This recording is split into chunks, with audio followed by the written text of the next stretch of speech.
Refined বা সংশোধিত আওয়ামী লীগ গঠনে সেনাবাহিনীর চাপ দেওয়ার বিষয়ে নাগরিক পার্টির নেতা হাসনাত আব্দুল্লাহ ফেসবুক পোস্টে যে অভিযোগ করেছেন তার সম্পূর্ণ রাজনৈতিক স্ট্যান্ডবাজি বই কিছু নয় বলে উল্লেখ করেছে সেনা সদর।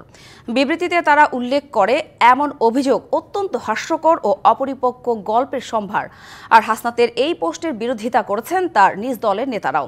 অবশ্য দলের মুখ্য সমন্বয়ক নাসিরুদ্দিন পাটোয়ারি আন্দোলন থেকে রাজনীতিতে আসা ছাত্রদের ভুল ক্ষমা সুন্দর দৃষ্টিতে দেখার আহ্বান জানিয়েছেন।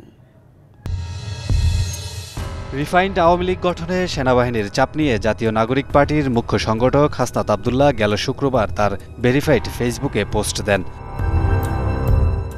যা নিয়ে রীতিমতো আলোচনার ঝড় ওঠে। আওয়ামী লীগকে পুনর্বাসনের চেষ্টার প্রতিবাদে ঢাকা ও ঢাকার বাইরে হয় বিক্ষোভ। আবার এনসিপির এক প্রেস ব্রিফিংয়েও বিষয়টি নিয়ে ক্ষোভ জানান হাসনাত। কিছুদিন আগে আপনারা সেনাপ্রধানের একটা বক্তব্য দেখেছেন, যেই বক্তব্যকে আমি ব্যক্তিগতভাবে বা আমরা অনেকেই দেশের মধ্যে এটা নিয়ে কথা হয়েছে যে এটাকে রাজনৈতিক পরিমণ্ডলে অসমীচীন হিসাবেই ধরা হয়েছে। অবশ্য তার এই ফেসবুক পোস্ট নিয়ে দলের মধ্যেই দেখা দিয়েছে দ্বিমত। পার্টির মুখ্য সমন্বয়ক নাসিরুদ্দিন পাটোয়ারি শনিবার সিলেটে এক অনুষ্ঠানে এমন পোস্ট দেয়াকে শিষ্টাচার বহির্ভূত বলে মন্তব্য করেন। তার এই বক্তব্য সোশ্যাল মিডিয়াতে আসা উচিত হয় নাই। আমরা মনে করি এটা শিষ্টাচার বর্জিত একটি স্ট্যাটাস হয়েছে এবং রাষ্ট্রের ফাংশনারির জায়গা আমরা দেখেছি যে ক্যান্টনমেন্টের বিভিন্ন ব্যক্তিবর্গ রাজনৈতিক জায়গায় হস্তক্ষেপ করছেন। আমরা এই ধরনের হস্তক্ষেপ কাম্য নয় আমাদের কাছে। সানবিট সব দিবে সামাল। সানবিট ম্যাজিক প্রেস ডিশওয়াশিং এর মাথা ঘোরানো সলিউশন। এনসিপির আরেক মুখ্য সংগঠক সার্জিস আলম তার ভেরিফাইড ফেসবুক পেজে এক পোস্টে লিখেছেন, যেভাবে সোশ্যাল মিডিয়ায় হাসনাত আব্দুল্লাহ কথাগুলো বলেছেন তা সমীচীন নয়। তাতে ভবিষ্যতে যে কোনো স্টেক হোল্ডারের সঙ্গে পরবর্তীতে গুরুত্বপূর্ণ আলোচনা আস্থার সংকটে পড়তে পারে। আবার নাগরিক পার্টির সিনিয়র যুগ্ম মুখ্য সমন্বয়ক হান্নান মাসুদ হাসনাতের পোস্টে কমেন্ট করে বলেছেন, এগুলো কি ভাই, পাবলিকলি বলছি দুজনের একজন মিথ্যে বলছেন, এটা চলতে পারে না।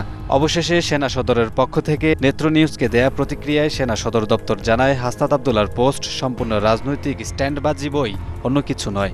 তাদের বিবৃতিতে আরও বলা হয়েছে, গেল 11 মার্চ সেনা সদরে হাসনাত আব্দুল্লাহ ও সার্জিস আলমের সঙ্গে সেনা প্রধানের বৈঠক হয়েছে। তবে তাদের ডেকে নিয়ে যাওয়া এবং আওয়ামী লীগকে পুনর্বাসনের বিষয়ে প্রস্তাব বা চাপ দেওয়ার অভিযোগ মিথ্যা। বরং হাসনাত আব্দুল্লাহ ও এনসিপির আরেক মুখ্য সমন্বয়ক সার্জিস আলমের আগ্রহেই ওই বৈঠকটি হয়েছিল বলে বিবৃতিতে উল্লেখ করা হয়।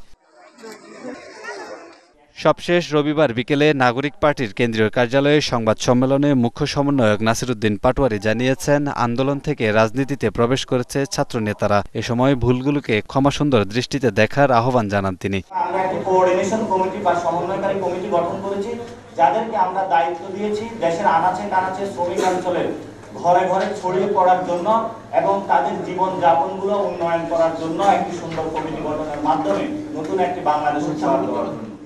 Kamrul Hasan, DBC news, Dhaka.